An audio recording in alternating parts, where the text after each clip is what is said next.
by Charlotte Bronte, Chapter 19, The Cleopatra. My stay at La Terrasse was prolonged a fortnight beyond the close of the vacation.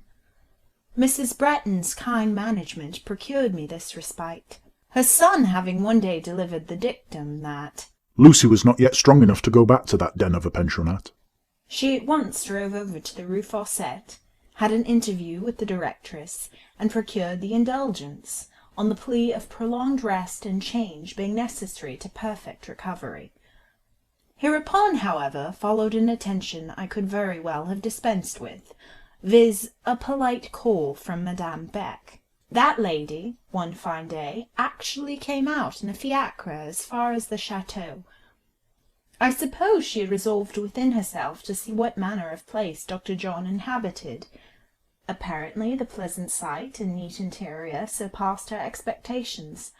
She eulogized all she saw, pronounced the blue salon une pièce magnifique, profusely congratulated me on the acquisition of friends, tellement digne, aimable et respectable, turned also a neat compliment in my favour, and, upon Dr. John coming in, ran up to him with the utmost buoyancy, opening at the same time such a fire of rapid language, all sparkling with felicitations and protestations about his château, Madame sa mère, la digne châtelaine, also his looks, which indeed were very flourishing, and at the moment additionally embellished by the good-natured but amused smile with which he always listened to Madame's fluent and florid French. In short, Madame shone in her very best phase that day, and came in and went out quite a living Catherine wheel of compliments, delight, and affability. Half purposely, and half to ask some question about school business, I followed her to the carriage, and looked in after she was seated and the door closed. In that brief fraction of time what a change had been wrought! An instant ago all sparkles and jests, she now sat sterner than a judge and graver than a sage. Strange little woman! I went back and teased Dr. John about Madame's devotion to him. How he laughed! What fun shone in his eyes as he recalled some of her fine speeches, and repeated them, imitating her voluble delivery. He had an acute sense of humour, and was the finest company in the world, when he could forget Miss Fanshawe. To sit in sunshine, calm and sweet, is said to be excellent for weak people. It gives them vital force. When little Georgette Beck was recovering from her illness, I used to take her in my arms and walk with her in the garden by the hour together, beneath a certain wall hung with grapes, which the southern sun was ripening. That sun cherished her little pale frame quite as effectually as it mellowed and swelled the clustering fruit. There are human tempers, bland, glowing, and genial, within whose influence it is as good for the poor in spirit to live as it is for the feeble in frame to bask in the glow of noon. Of the number of these choice natures were certainly both Dr. Bretton's and his mother's. They liked to communicate happiness, as some like to occasion misery.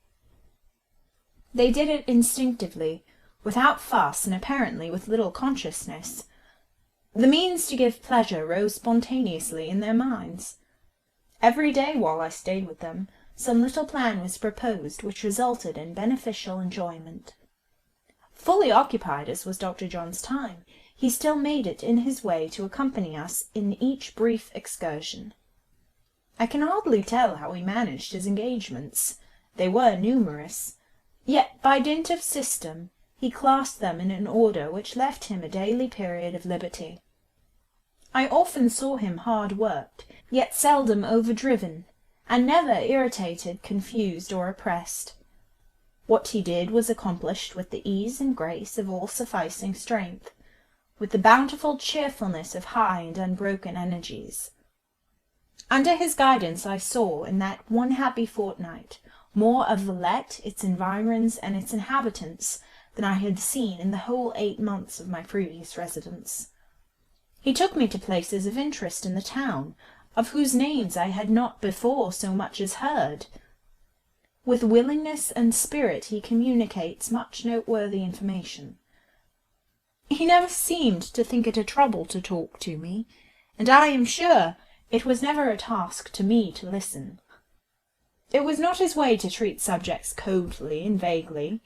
He rarely generalized, never prosed. He seemed to like nice details almost as much as I liked them myself. He seemed observant of character, and not superficially observant either. These points gave the quality of interest to his discourse, and the fact of his speaking direct from his own resources, not borrowing or stealing from books, here a dry fact and there a trite phrase, and elsewhere a hackneyed opinion, ensured a freshness as welcome as it was rare. Before my eyes, too, his disposition seemed to unfold another phase, to pass to a fresh day, to rise a new and nobler dawn. His mother possessed a good development of benevolence, but he owned a better and larger. I found, on accompanying him to the Basse Ville, the poor and crowded quarter of the city, that his errands there were as much those of the philanthropist as the physician.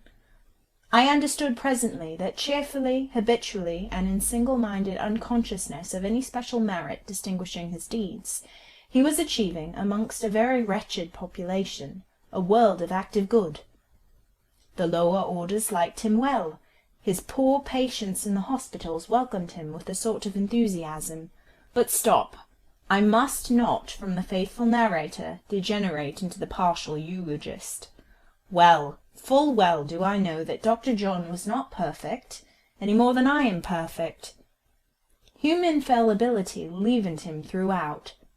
There was no hour, and scarcely a moment of the time I spent with him, that in act or speech or look he did not betray something that was not of a god.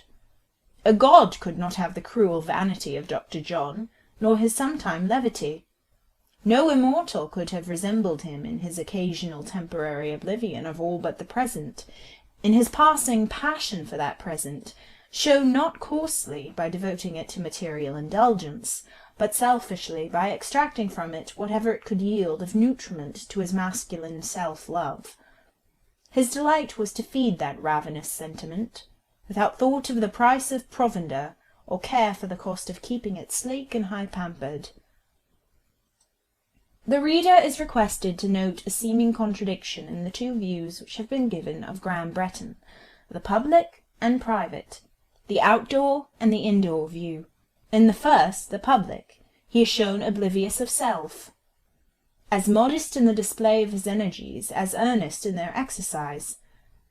In the second, the fireside picture, there is expressed consciousness of what he has and what he is, pleasure in homage, some recklessness in exciting, some vanity in receiving the same. Both portraits are correct. It was hardly possible to oblige Dr. John quietly and in secret. When you thought that the fabrication of some trifle dedicated to his use had been achieved unnoticed, and that, like other men, he would use it when placed ready for his use, and never ask whence it came, he amazed you by a smilingly uttered observation or two, proving that his eye had been on the work from commencement to close, that he had noted the design, traced its progress, and marked its completion. It pleased him to be thus served, and he let his pleasure beam in his eye and play about his mouth. This would have been all very well, if he had not added to such kindly and unobtrusive evidence a certain wilfulness in discharging what he called debts.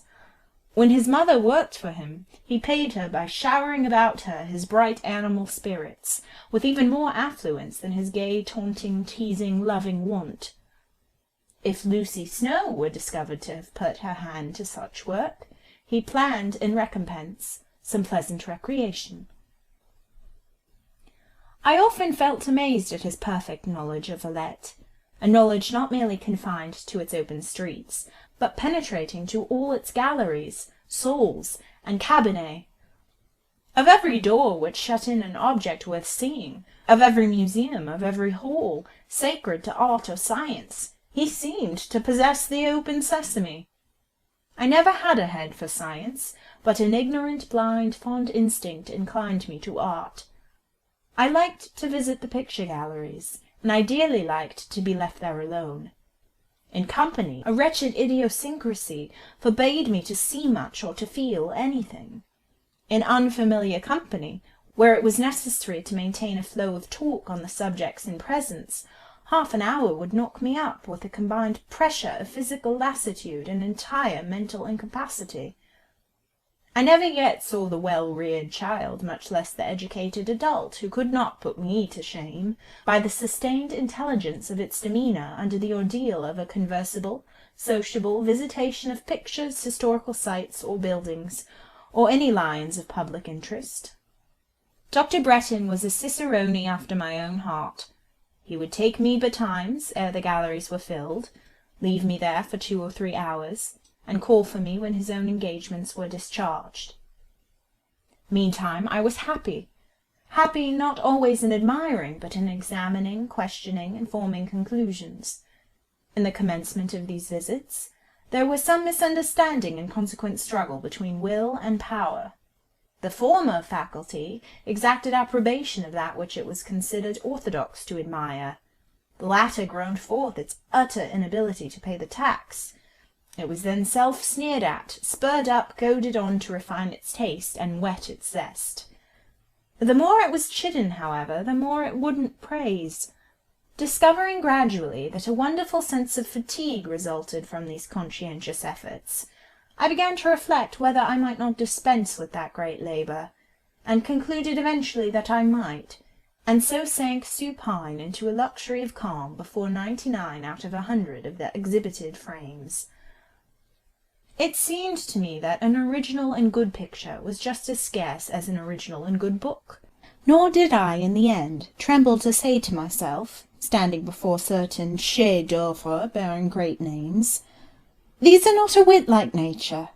Nature's daylight never had that colour, never was made so turbid, either by storm or cloud, as it is laid out there, under a sky of indigo.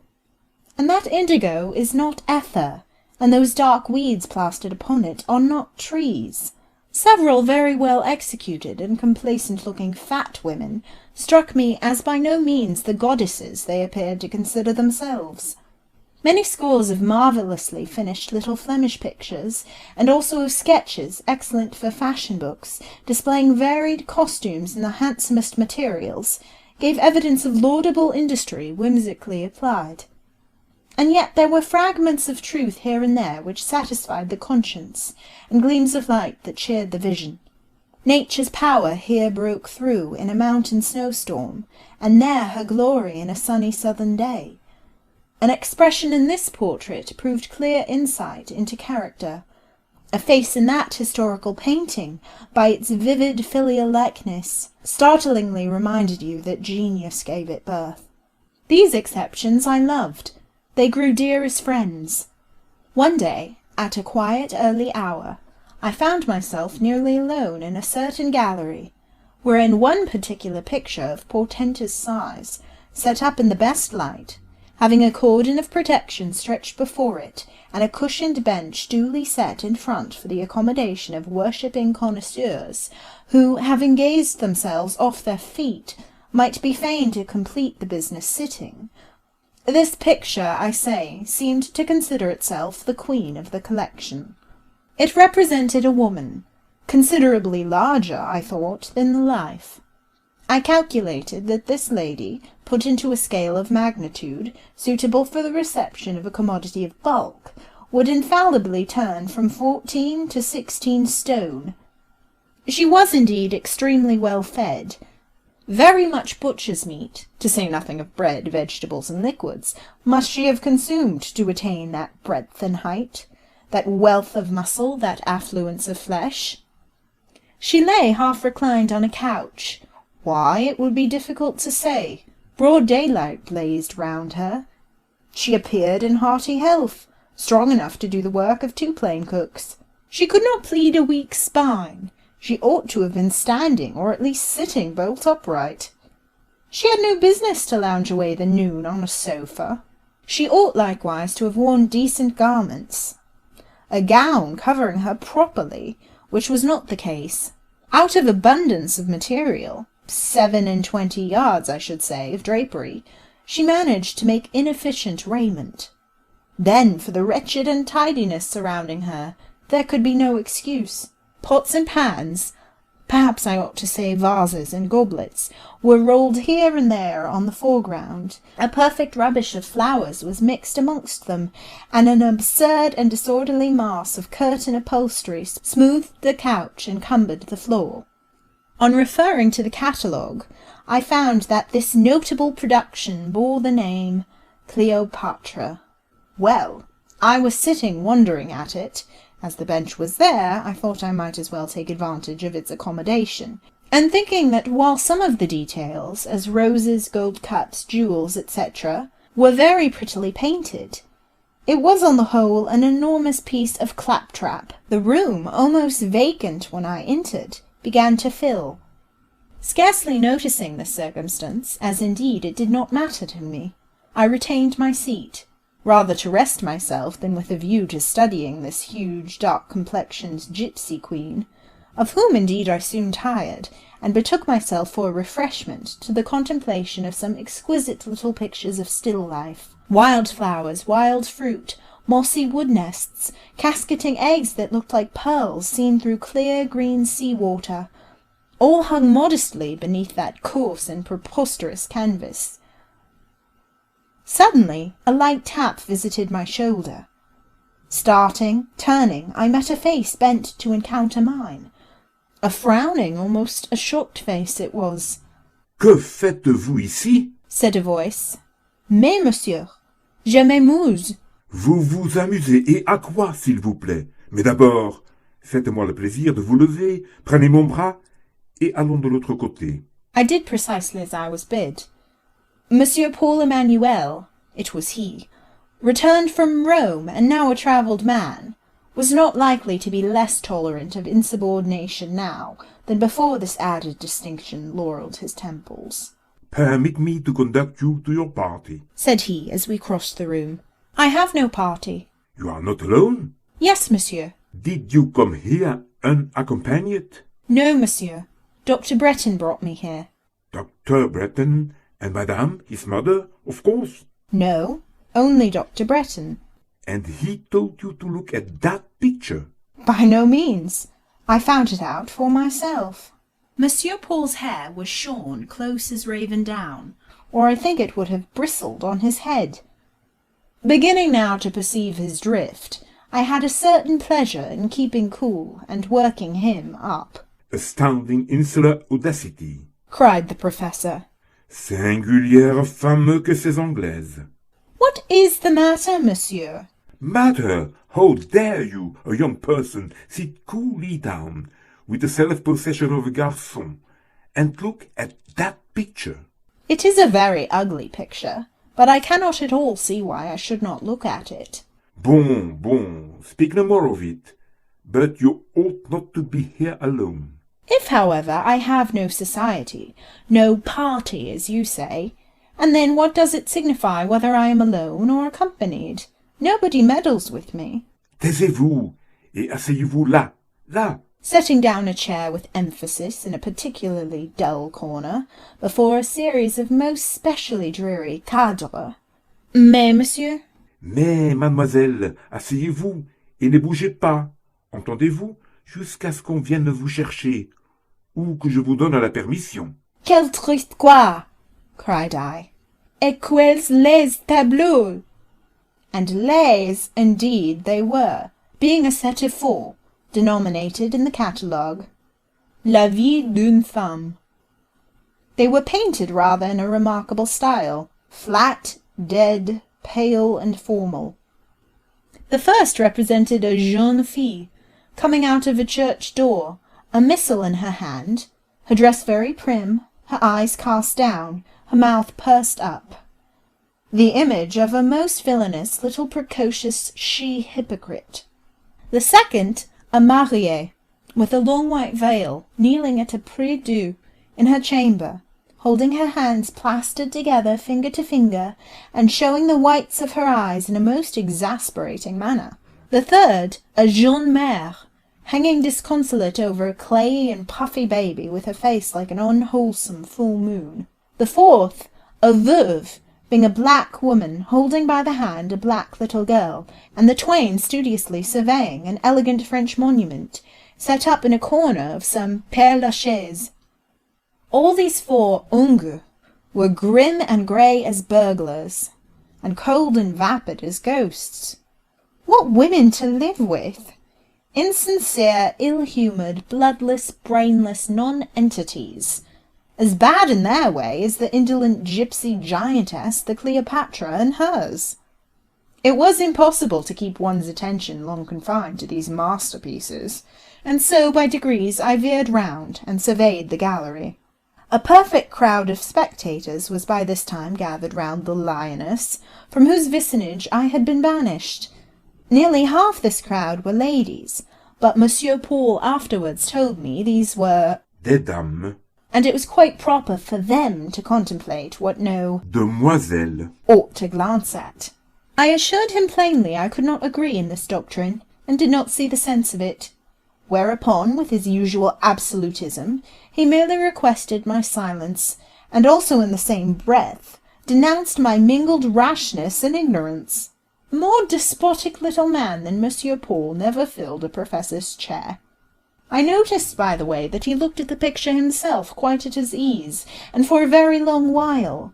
He did not, however, neglect to glance from time to time my way, in order, I suppose, to make sure that I was obeying orders and not breaking bounds.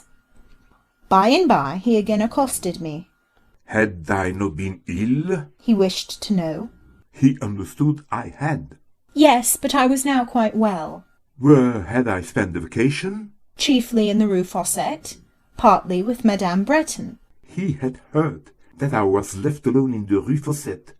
Was that so? Not quite alone. Marie Broch, the Cretin, was with me. He shrugged his shoulders. Varied and contradictory expressions played rapidly over his countenance. Marie Broch was well known to Monsieur Paul. He never gave a lesson in the 3rd Division, containing the least advanced pupils, that she did not occasion in him a sharp conflict between antagonistic impressions. Her personal appearance, her repulsive manners, her often unmanageable disposition irritated his temper, and inspired him with strong antipathy, a feeling he was too apt to conceive when his taste was offended or his will thwarted. On the other hand, her misfortunes constituted a strong claim on his forbearance and compassion, such a claim as it was not in his nature to deny.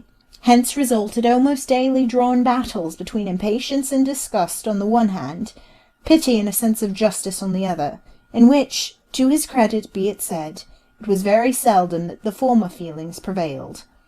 When they did, however, Monsieur Paul showed a phase of character which had its terrors. His passions were strong, his aversions and attachments alike vivid. The force he exerted in holding both in check by no means mitigated an observer's sense of their vehemence. With such tendencies, it may well be supposed he often excited in ordinary minds fear and dislike. Yet it was an error to fear him. Nothing drove him so nearly frantic as the tremor of an apprehensive and distrustful spirit. Nothing soothed him like confidence tempered with gentleness. To evince these sentiments, however, required a thorough comprehension of his nature, and his nature was of an order rarely comprehended. How did you get on with Marie Broch? He asked, after some minutes' silence. Monsieur, I did my best, but it was terrible to be alone with her. You have, then, a weak heart. You lack courage, and perhaps charity. Yours are not the qualities which might constitute a sister of mercy. He was a religious little man in his way. The self-denying and self-sacrificing part of the Catholic religion commanded the homage of his soul. I don't know, indeed. I took as good care of her as I could, but when her aunt came to fetch her away, it was a great relief. Ah, you are an egotist. There are women who have nursed hospital full of similar unfortunates. You could not do that? Could Monsieur do it himself? Women who are worthy the name ought infinitely to surpass or coarse, fallible, self-indulgent sex in the power to perform such duties. I washed her, I kept her clean, I fed her, I tried to amuse her, but she made mouths at me instead of speaking. You think you did great things?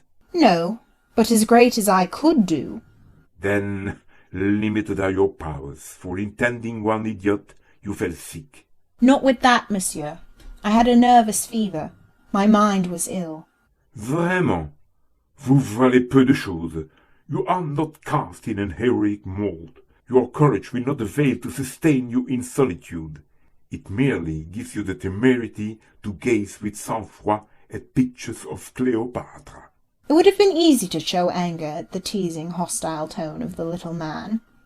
I had never been angry with him yet, however, and had no present disposition to begin. Cleopatra, I repeated quietly. Monsieur, too, has been looking at Cleopatra. What does he think of her? Cela ne vaut rien. He responded. Une femme superbe, une taille d'impératrice, des formes de Junon, mais une personne dont je ne voudrais ni pour femme, ni pour fille, ni pour sœur. Ainsi, vous ne jetterez plus un seul coup d'œil de son côté. But I've looked at her a great many times while monsieur has been talking. I can see her quite well from this corner. Turn to the wall and study your 4 pictures of a woman's life. Excuse me, Monsieur Paul, they are too hideous. But if you admire them, allow me to vacate my seat and leave you to their contemplation. Mademoiselle, He said, grimacing a half-smile, or what he intended for a smile, though it was but a grim and hurried manifestation. you nurslings of Protestantism, astonish me. You unguarded Englishwomen walk calmly amid red-hot ploughshares and escape burning. I believe if some of you weren't thrown into Nebuchadnezzar's hottest furnace, you would issue forth untraversed by the smell of fire. Will monsieur have the goodness to move an inch to one side? How? At what are you gazing now? You are not recognizing an acquaintance amongst that group of Jean? I think so. Yes, I see there a person I know. In fact, I had caught a glimpse of a head too pretty to belong to any other than the redoubted Colonel de Hamal. What a very finished, highly polished little pate it was! What a figure, so trim and natty! What womanish feet and hands! How daintily he held a glass to one of his optics! With what admiration he gazed upon the Cleopatra, and then how engagingly he tittered and whispered a friend at his elbow. Oh, the man of sense! Oh, the refined gentleman of superior taste and tact! I observed him for about 10 minutes, and perceived that he was exceedingly taken with this dusk and portly Venus of the Nile. So much was I interested in his bearing, so absorbed in divining his character by his looks and movements, I temporarily forgot Monsieur Paul. In the interim, a group came between that gentleman and me, or possibly his scruples might have received another and worse shock from my present abstraction, causing him to withdraw voluntarily. At any rate, when I again looked round, he was gone. My eye, pursuant of the search, met not him, but another and dissimilar figure, well seen amidst the crowd, for the height as well as the port lent each its distinction. This way came Dr. John, in visage and shape and hue as unlike the dark, acerb, and caustic little professor, as the fruit of the Hesperides might be unlike the sloe in the wild thicket, as the high-couraged but tractable Arabian as unlike the rude and stubborn Sheltie. He was looking for me, but had not yet explored the corner where the schoolmaster had just put me. I remained quiet. Yet another minute I would watch. He approached de Hamal. He paused near him. I thought he had a pleasure in looking over his head. Dr. Bretton, too, gazed on the Cleopatra. I doubt if it were to his taste. He did not simper like the little Count. His mouth looked fastidious, his eye cool. Without demonstration he stepped aside, leaving room for others to approach. I saw now that he was waiting, and rising, I joined him. We took one turn round the gallery. With Graham it was very pleasant to take such a turn. I always liked dearly to hear what he had to say about either pictures or books, because without pretending to be a connoisseur, he always spoke his thought, and that was sure to be fresh. Very often it was also just and pithy. It was pleasant also to tell him some things he did not know. He listened so kindly, so teachably, unformalized by scruples lest so to bend his bright handsome head to gather a woman's rather obscure and stammering explanation should imperil the dignity of his manhood. and when he communicated information in return, it was with a lucid intelligence that left all his words clear graven on the memory. No explanation of his giving, no fact of his narrating, did I ever forget. As we left the gallery, I asked him what he thought of the Cleopatra, after making him laugh by telling him how Professor Emmanuel had sent me to write about, and taking him to see the sweet series of pictures recommended to my attention. "Pooh," said he. "My mother is a better-looking woman. I heard some French fops yonder designating her as le type de voluptueux. If so, I can only say le voluptueux is little to my liking. Compare that mulatto with Ginevra." End of chapter 19.